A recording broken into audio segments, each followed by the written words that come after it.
오늘 하나님께서 우리에게 주시는 말씀은 요한복음 1장 43절에서 51절 말씀입니다. 저와 여러분이 한 절씩 교독해서 읽도록 하겠습니다.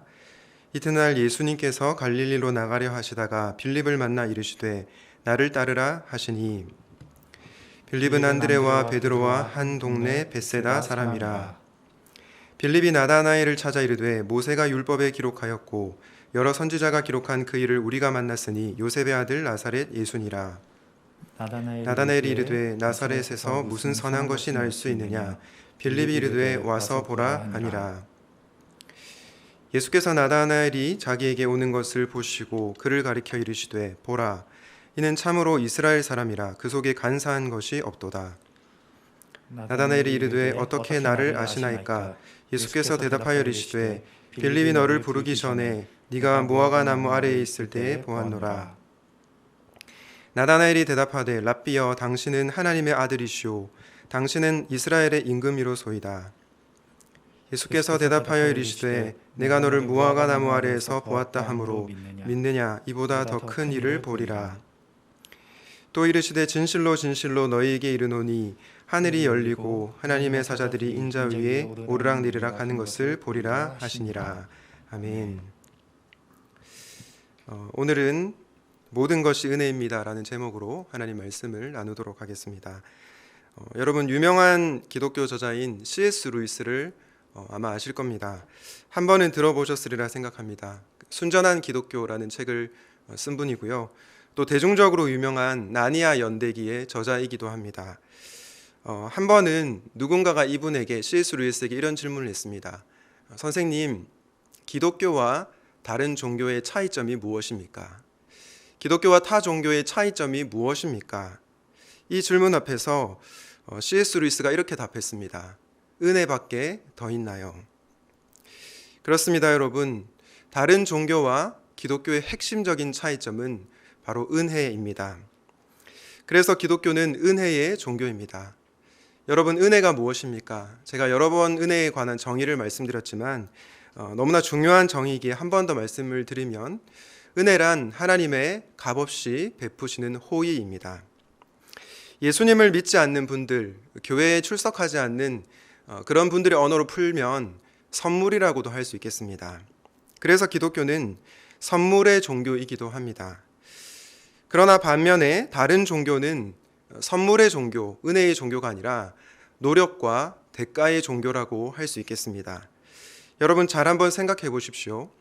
어떤 종교에서는 그가 믿는 신에게, 또 그가 믿는 대상에게 절을 많이 하면 그에 대해서 보상이 주어진다고 가르치는 그런 종교도 있습니다. 또 어떤 종교에서는 그 종교가 믿는 신을 위해 목숨을 바치면 천국에 갈 수 있다, 이렇게 가르치는 종교도 있습니다. 이처럼 모든 종교는 인간이 한 노력과 행위에 대해서 대가로 무언가가 주어진다고 가르칩니다. 그런데 여러분, 비단 종교뿐만 아니라 이 세상이 작동하는 방식도 마찬가지가 아닐까 생각이 듭니다. 여러분, 이 세상은 어떻게 돌아갑니까? 노력과 대가에 의해서 돌아가죠. 예컨대 내가 열심히 일을 하면 그에 합당한 결과가 주어집니다. 직장에서 탁월하게 일을 잘하면 보너스가 주어지죠. 그래서 우리 모두가 아등바등 치열하게 살아가는 것 같습니다.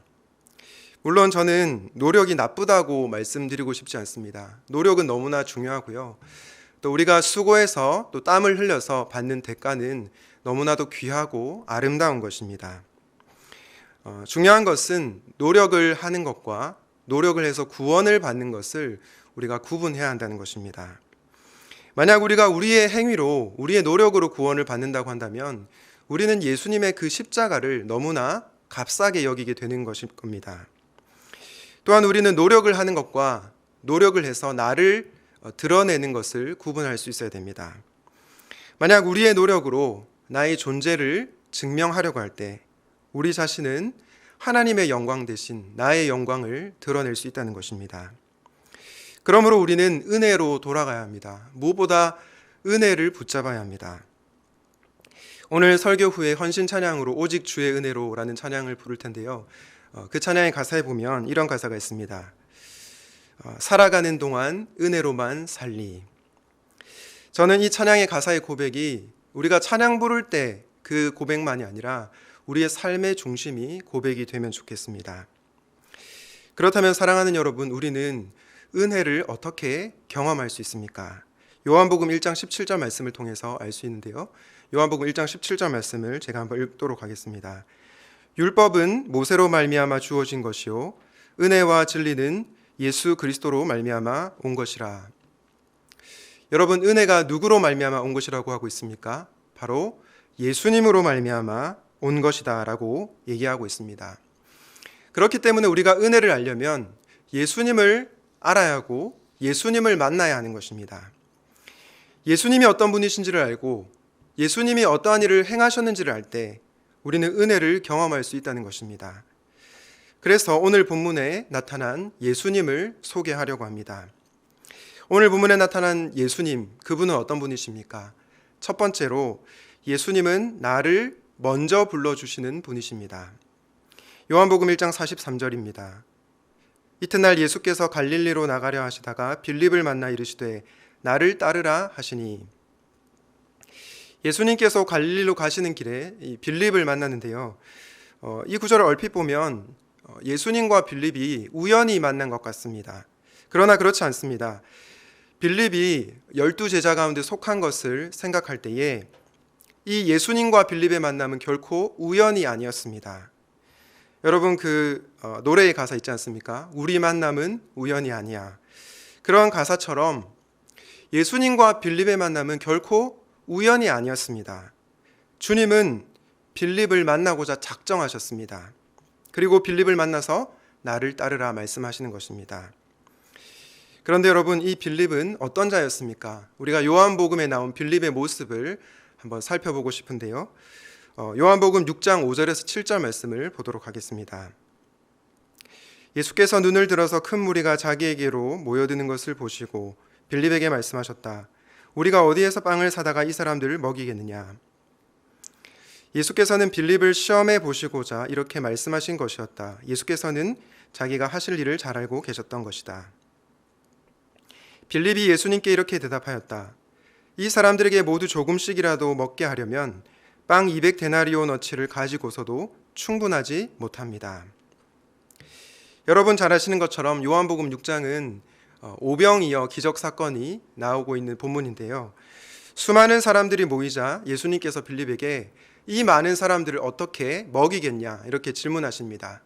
요한복음 6장 6절에서는 예수님께서 빌립을 시험해 보고자 했다라고 하는데 이 시험은 템테이션, 유혹이 아니라 테스트로서의 시험이었습니다.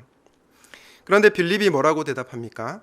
이 사람들에게 모두 조금씩이라도 먹게 하려면 빵 200데나리오너치를 가지고 충분하지 못합니다. 굉장히 예의를 갖추어서 표현한 것 같지만 빌립의 중심에 이런 생각이 있는 것입니다. 예수님, 지금 무슨 소리 하는 것입니까? 말도 안 되는 소리 하지 마십시오. 도대체 어떻게 이 빵 200데나리오너치로 이 수많은 무리들을 다 먹일 수 있습니까? 이런 회의적인 시각이 깔려 있는 것입니다. 이처럼 빌립은 굉장히 현실적인 사람이었고요. 또 회의적인 사람이었습니다. 우리는 요한복음 14장 말씀을 통해서도 빌립이 어떠한 자인지를 알 수 있는데요. 요한복음 14장 8절과 9절입니다. 빌립이 예수께 말하였다. 주님, 우리에게 아버지를 보여주십시오. 그러면 좋겠습니다. 예수께서 대답하셨다. 빌립아, 내가 이렇게 오랫동안 너희와 함께 지냈는데도 너는 나를 알지 못하느냐? 나를 본 사람은 아버지를 보았다. 그런데 네가 어찌하여 우리에게 아버지를 보여주십시오 하고 말하느냐? 여러분, 빌립은 어떤 자입니까? 요한복음 14장에 나온 빌립은 예수님과 그렇게 오랜 시간을 보냈음에도 불구하고 지금 예수님께서 무슨 말씀을 하시는지, 그분이 어떤 존재인지를 잘 모르는 영적으로 무지하고 우둔한 자라고 할 수 있겠습니다. 여러분, 예수님께서 빌립이 이런 인간인 것을 몰랐을까요? 아닙니다. 예수님은 빌립이 어떤 존재인지를 너무나 잘 알았습니다. 그런데 그런 빌립을 예수님이 먼저 불러주셨다는 것입니다. 여러분, 이것이 은혜가 아니고 무엇이겠습니까? 회의적인 빌립, 영적으로 무지한 빌립을 예수님께서 먼저 불러주셨기 때문에 빌립은 예수님의 제자가 될 수 있었던 것입니다. 여러분, 이런 예수님의 부르심은 사실은요, 굉장히 파격적인 부르심이라고 할 수 있겠습니다. 일반 직장에서 직원을 채용할 때를 한번 생각해 보십시오. 여러분 같으면 매사에 진취적이고 도전적이고 긍정적인 사람을 뽑겠습니까? 아니면 항상 회의적이고 뭔가 안건을 내면 그건 안 될 겁니다. 그거는 현실적으로 불가능합니다. 이런 말을 하는 사람을 뽑겠습니까? 당연히 전자를 뽑을 것입니다. 또한 회사에서 사람을 뽑을 때 하나를 가르쳐주면 열을 아는 사람을 뽑겠습니까? 아니면 열을 가르쳐줘도 하나도 모르는, 하나도 못 알아먹는 사람을 뽑겠습니까? 당연히 하나 가르쳐주면 열을 알아서 하는 사람을 뽑을 겁니다. 이런 관점에서 볼 때 빌립을 부르시는 이 예수님의 부르심은 굉장히 파격적이었습니다. 은혜가 아니고서는 설명할 수 없는 그런 부르심이었던 것입니다. 그런데 사랑하는 여러분, 주님은 자격 없는 빌립뿐만 아니라 자격 없는 저와 여러분도 먼저 불러주십니다. 그분이 먼저 우리를 불러주셨기 때문에 저와 여러분이 이 자리에 있게 된 것이고 지금 하나님의 말씀을 듣는 이곳에 있는 것입니다. 그러므로 우리도 은혜의 수혜자입니다. 특별히 우리는 구원에 있어서 너무나 큰 은혜를 받은 자입니다. 요한복음 6장 44절 말씀을 우리 함께 읽도록 하겠습니다. 시작.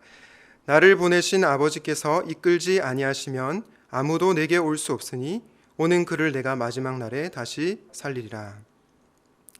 요한복음 6장 44절에서 나를 보내신 아버지께서 이끌지 아니하시면 아무도 내게 올 수 없다. 무슨 말씀입니까? 주님이 우리를 불러주신 것이 그분의 일방적이고 주권적인 은혜였다는 것입니다. 만약 우리가 이것을 안다면 우리는 우리의 구원 받은 것을 결코 자랑할 수 없습니다.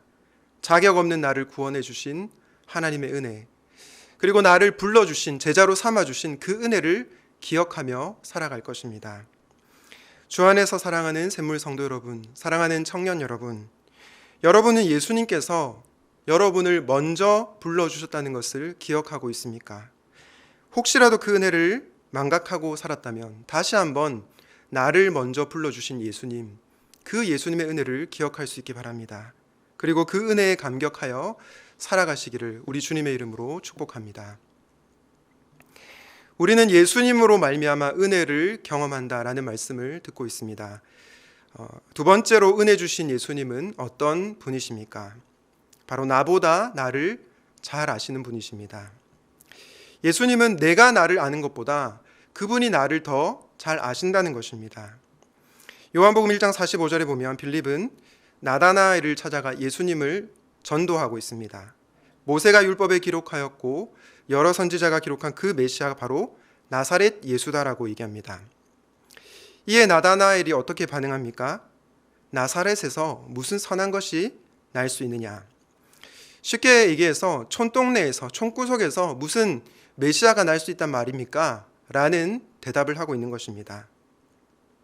어떤 사람들은 나다나엘의 이 반응을 부정적으로 보는데 사실은 이 반응은 지극히 상식적이고 합리적인 반응이라고도 할 수 있겠습니다. 적어도 나다나엘의 관점에 따르면 말입니다. 나다나엘이 가진 율법의 지식에 따르면 메시아는 결코 나사렛에서 날 수 없었기 때문입니다. 나사렛은 어떤 지역입니까? 멸시받고 천대받는 지역이었습니다. 심지어 같은 갈릴리 사람들조차도 이 나사렛 사람들을 무시했습니다. 이런 멸시받고 천대받는 지역에서 세상을 구원할 메시아가 나타난다는 것은 적어도 나다나엘에게는 말이 안 되는 얘기였습니다. 도무지 납득이 안 되었죠. 그래서 나다나엘이 빌립에게 나사렛에서 무슨 선한 것이 날 수 있습니까? 이렇게 대답하고 있는 것입니다. 이에 대해서 빌립이 어떻게 대답합니까? 요한복음 1장 46절입니다. 나다나엘이 이르되 나사렛에서 무슨 선한 것이 날 수 있느냐? 빌립이 이르되 와서 보라 하니라. 여러분, 빌립의 대답이 복잡하지 않습니다. 딱 두 마디. 와서 보라. 그냥 와서 보라는 것입니다.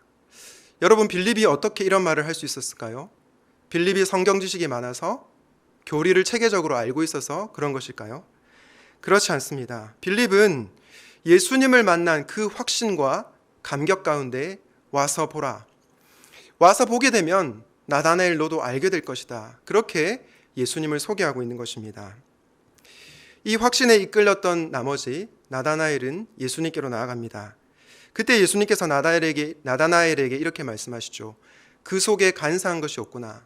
네 속에 간사한 것이 없구나라고 말씀하십니다.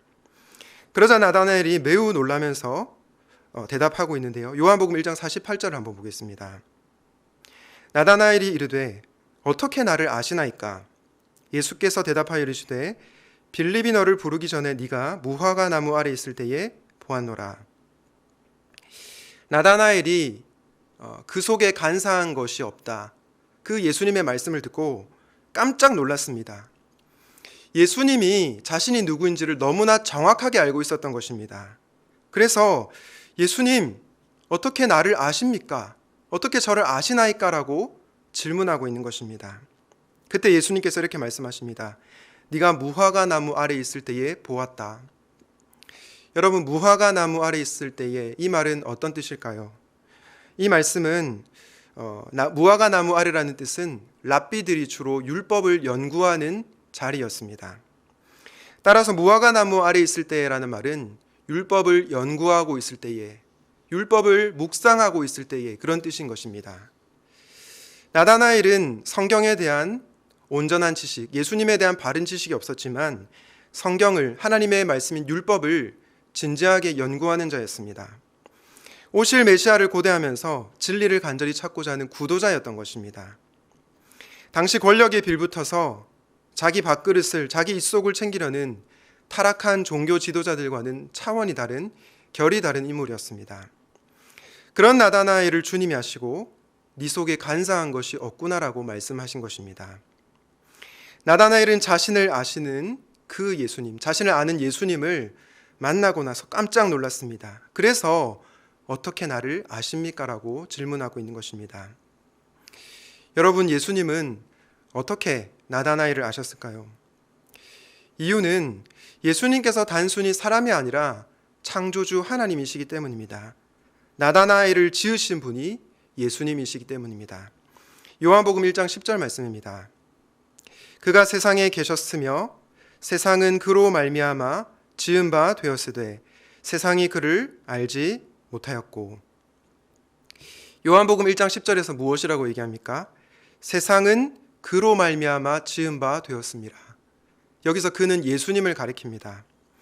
한마디로 예수님은 어떤 분이십니까? 성부 하나님과 함께 바로 이 세상, 그리고 저와 여러분을 만드신 창조주이신 것입니다.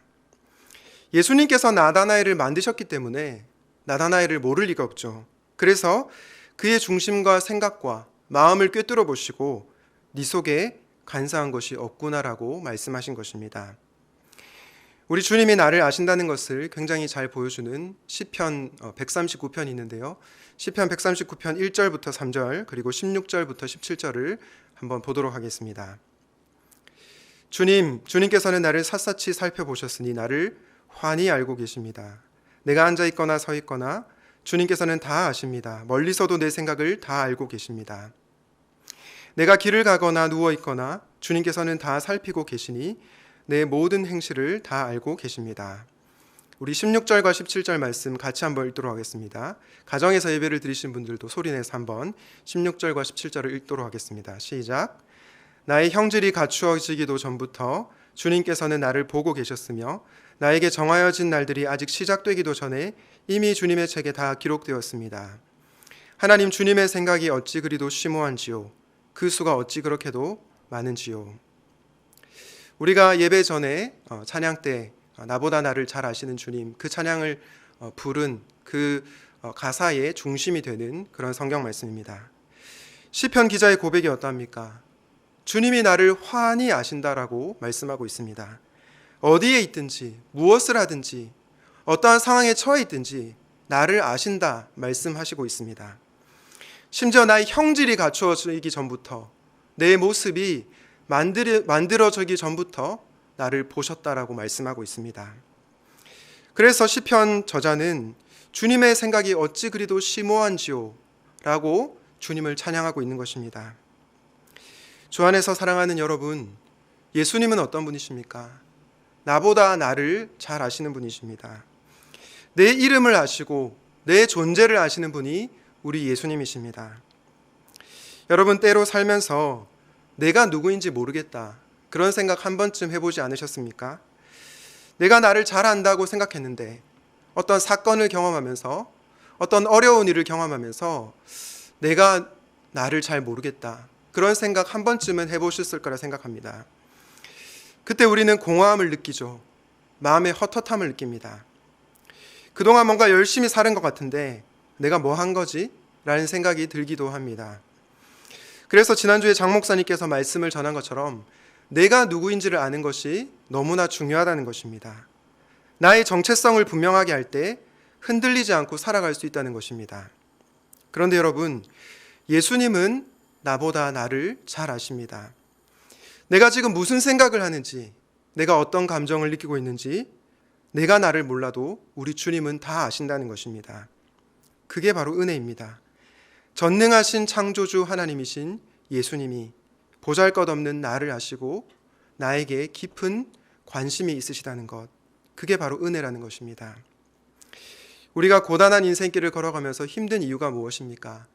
인생 자체가 힘든 것도 있지만 내 마음을 몰라주는 사람이, 내 마음을 알아주는 사람이 한 사람도 없다, 그런 생각이 들 때이지 않습니까? 사실은 내 마음 알아주는 한 사람만 있어도 우리는 인생을 행복하게 살아갈 수 있습니다. 문제는 인간이 인간의 마음을 다 헤아리기가 어렵다는 것입니다. 헤아려 보려 아무리 애써도 공감하지 못할 때가 있습니다. 그래서 많은 현대인들이 수많은 관계를 맺고 살아가지만 군중 속에서 고독을 느낄 때가 있는 것입니다. 심지어 부부 사이에서도 서로의 마음을 몰라줄 때가 있습니다. 서로를 너무나 잘 안다고 생각해서 깊이 사랑해서 결혼을 했는데 때로 남편이 내 마음을 몰라줄 때가 있습니다. 아내가 나를 이해하지 못한다고 느낄 때가 있습니다. 그러면 사실 더 외롭게 되죠. 이렇게 정말 사랑하는 관계에서도 인간은 인간을 완벽하게 이해하기가 쉽지 않다는 것입니다. 그러나 우리 예수님은 다르십니다. 예수님은 저와 여러분을 아십니다. 그분은 우리의 고민과 아픔에 깊이 공감하십니다. 내가 어떤 고민을 하는지, 내가 어떤 감정을 느끼고 있는지 정확하게 아신다는 것입니다. 다른 무엇보다 그분은 우리의 존재가 어떠한 존재인지를 아신다는 것입니다. 이 사실을 믿고 우리 예수님께로 나올 수 있기를 바랍니다. 그리스도께로 나올 수 있기를 바랍니다. 나보다 나를 아시는 그 주님의 은혜를 꼭 경험하시기를 우리 주님의 이름으로 축복합니다. 은혜는 예수님으로부터 말미암는다라는 말씀을 듣고 있습니다. 우리가 살펴본 예수님은 어떤 분이십니까? 첫째로 예수님은 나를 먼저 불러주신 분이다 말씀을 들었습니다.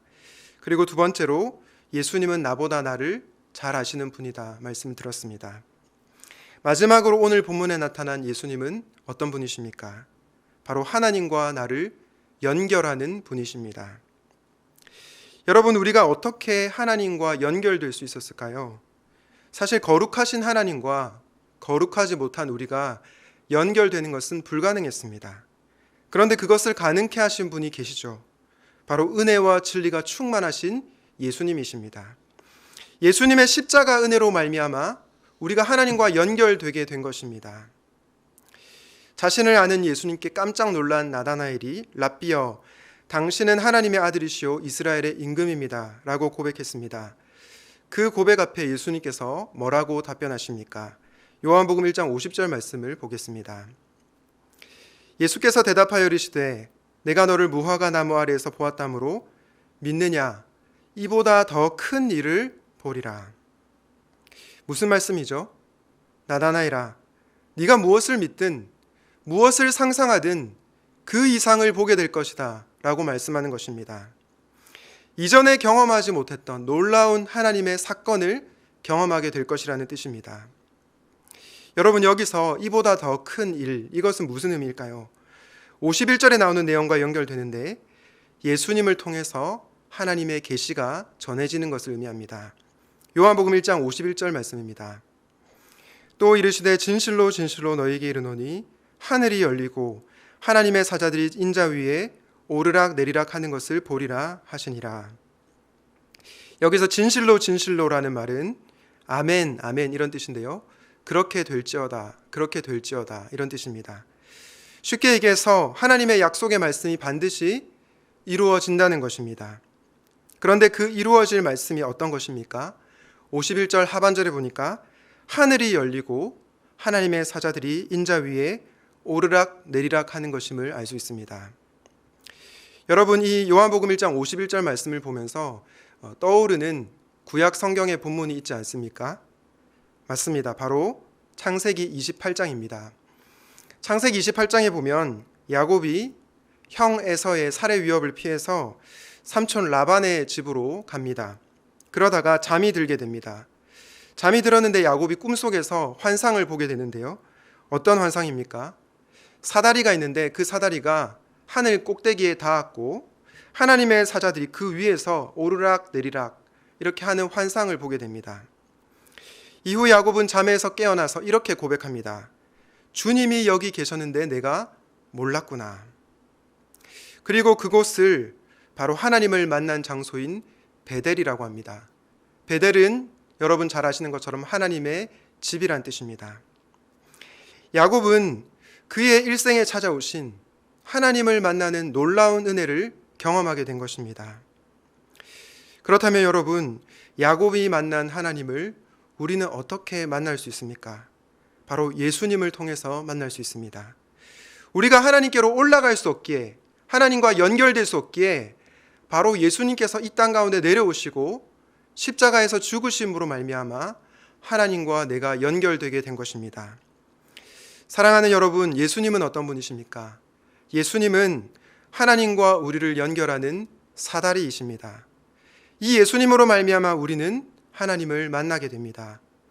예수님을 통해 하나님과 연결되고 예수님을 통해 하나님의 임재를 경험하게 됩니다. 이것이 바로 은혜입니다. 여러분, 이 세상에 그 어떤 신도 우리를 위해서 내려오지 않습니다. 오직 참 하나님이신 예수님만이 저와 여러분을 위해서 이 땅 가운데 오셨습니다. 코로나가 가득한 이 땅 가운데 오셨다는 것입니다. 그분은 저와 여러분을 하나님과 연결하기 위해서 사람이 되셨고 십자가에서 죽으신 것입니다. 여러분, 이것이 은혜가 아니고 무엇이겠습니까? 만약 예수님이 이 땅에 오시지 않았다면, 예수님이 사람이 되시지 않았다면 우리는 어떻게 되었을까요? 예수님이 십자가에서 죽지 않으셨다면 우리는 어떻게 되었을까요? 인생이 끝이 났을 겁니다. 하나님과 연결되는 경험을 하지 못했을 것입니다. 그러나 예수님이 오심으로 말미암아 우리가 하나님과 연결될 수 있는 길이 열리게 된 것입니다. 예수님께서 하늘과 땅을 연결하는 사다리가 되어주셔서 우리가 하나님과 연결되는 놀라운 하나님의 은혜를 경험하게 된 것입니다. 그러므로 사랑하는 여러분, 하나님과 연결되기 위하여 예수님께로 나아가십시오. 예수님께로 나아가 하나님과 연결되는 경험을 할 수 있기 바랍니다. 예수님을 통하여 하나님의 임재를 경험하는 저와 여러분이 되기를 바랍니다. 담임 목사님께서 예배 시간에 주로 이런 표현을 많이 쓰십니다. 하늘 문을 여시고 이곳에 오셔서 임재하여 주옵소서. 이런 말씀을 상당히 많이 하시는데요. 저는 이 말씀을 이렇게 바꿔서 읽어도 무방하다고 생각합니다. 사다리이신 예수님을 통해 하나님과 연결되는 경험을 하게 하옵소서. 왜 그렇습니까? 우리는 오직 예수님을 통해서만 하나님과 연결되고 예수님을 통해서만 예배 가운데 하나님의 임재를 체험하기 때문입니다. 사랑하는 여러분, 우리가 하나님 앞에 예배 드리는 것은 사실은 굉장히 두렵고 떨리는 일입니다. 우리가 매주 아주 편하게 아무런 제약 없이 편리한 IT 강국에서 이렇게 예배를 드리다 보니 사실은 하나님을 예배하는 것이 얼마나 두렵고 떨리는 일인지를 놓칠 때가 있습니다. 그런데 하나님을 예배하는 일은 정말로 두렵고 떨리는 일입니다. 왜냐하면 하나님은 거룩하신 분이요, 초월적인 분이요, 전능하신 분이시기 때문입니다. 우리와는 존재가 다른, 차원이 다른 그런 분이시라는 거죠. 그런데 그런 하나님께 나아갈 수 있게 된 이유가 무엇입니까? 바로 예수님 때문입니다. 예수님으로 말미암아 우리가 하나님을 예배할 수 있게 되었고 예수님으로 말미암아 우리가 하나님과 연결되게 된 것입니다. 주 안에서 사랑하는 여러분, 매주 예배 가운데 이 신비로운 은혜를 경험할 수 있기를 바랍니다. 하늘과 땅을 연결하신 예수님, 하나님과 저와 여러분을 연결하신 그 예수님을 통해서 하나님의 강력한 임재를 예배 때마다 경험할 수 있기를 바랍니다. 오늘은 은혜 주신 예수님에 대해서 묵상하였습니다. 예수님은 어떤 분이십니까? 예수님은 나를 먼저 불러주신 분이십니다. 또한 예수님은 나보다 나를 잘 아시는 분이십니다. 그리고 예수님은 하나님과 나를 연결하는 분이십니다. 주님이 나를 먼저 불러주신 것도 은혜이고 주님이 나를 나보다 더 잘 아신다는 것도 은혜이며 예수님으로 말미암아 우리가 하나님과 연결되고 하나님을 예배할 수 있게 된 것, 이것이 은혜입니다. 오늘 설교 제목처럼 모든 것이 은혜입니다. 은혜 주신 예수님, 그 예수님을 이번 한 주도 깊이 묵상하고 사시기를 우리 주님의 이름으로 축복합니다. 아멘. 우리 함께 오직 주의 은혜로 찬양하도록 하겠습니다.